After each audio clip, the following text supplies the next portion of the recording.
So, how do you rebuild an entire nation right from the very foundations? Well, one really ambitious blueprint says you start with the police. Today, we're going to unpack a radical plan that wants to completely overhaul law enforcement by tying officer welfare directly to their political neutrality. So, where does all this come from? Well, this whole blueprint for reform comes from a single source, a book called The Architects of Tomorrow by Guru Delawar Hussain. And it's not just a collection of ideas, it presents itself as a full vision for what the author calls an enlightened civilization, one built on justice, liberty, and prosperity. And the book's preface? Wow, it does not pull any punches. It calls itself a strategic roadmap. It's not just pointing out problems like poverty and corruption, it claims to be a detailed plan with one single massive goal: to elevate the nation to the level of places like Japan or Singapore. And tucked away inside that huge vision is the specific proposal we're digging into today. It's called Article 33, a plan for law enforcement and public safety that's even been given its own logo and branding, DAFA 33. All right, so here's how we're going to break it all down. First, we'll look at the philosophy behind this whole thing. Then we'll get into the nitty-gritty of Article 33 itself. We'll check out the core trade-off it's demanding, ask some tough questions about whether it's even possible, and finally, see how a plan this big could ever become a reality. Okay, first things first, the big picture. What is the actual problem that this whole proposal is trying to solve? The book argues that to really fix a nation's problems, you can't just trim the branches, you gotta go straight to the roots. The plan aims to tackle these really deep-seated issues like poverty and corruption. So this isn't about small fixes. It's framed as a full-blown social action movement, an urgent call for every single citizen to get behind one big transformative idea. And that brings us from that 30,000-foot view right down to the specific proposal at the heart of our explainer today, Article 33. So what is Article 33, really? Well, at its core, you can think of it as a grand bargain. It promises to dramatically improve the life and welfare of police officers, but, and this is a huge but, only if they promise absolute political neutrality in return. The two are completely tied together. So let's break down this better welfare, stricter rules idea. The whole thing is really framed as a brand new contract for law enforcement. It's a two-sided deal. And this slide, it just lays it out perfectly. On one side of the scale, you have the promise, a whole package of really significant welfare benefits. And on the other side, you have the condition, a very strict new set of rules demanding total political neutrality.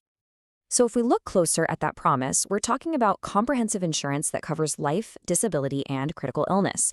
It offers education allowances and even scholarships for the children of officers, and it promises better pay through things like overtime and night allowances for any work done outside of standard hours.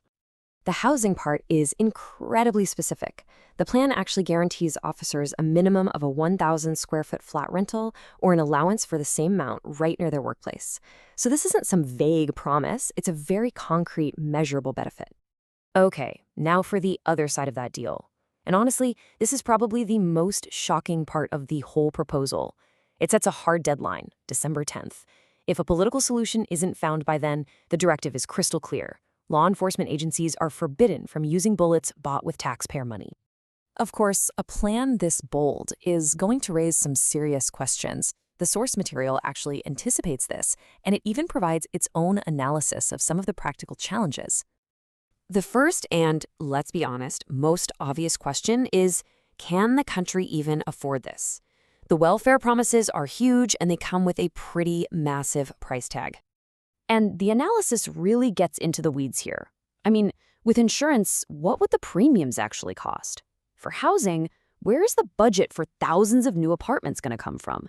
And with overtime, how do you even define what a standard workday is to calculate fair pay? These aren't just details, they're gigantic logistical hurdles. The second huge question shifts from money to the law. Is that no-fire directive even legally sound?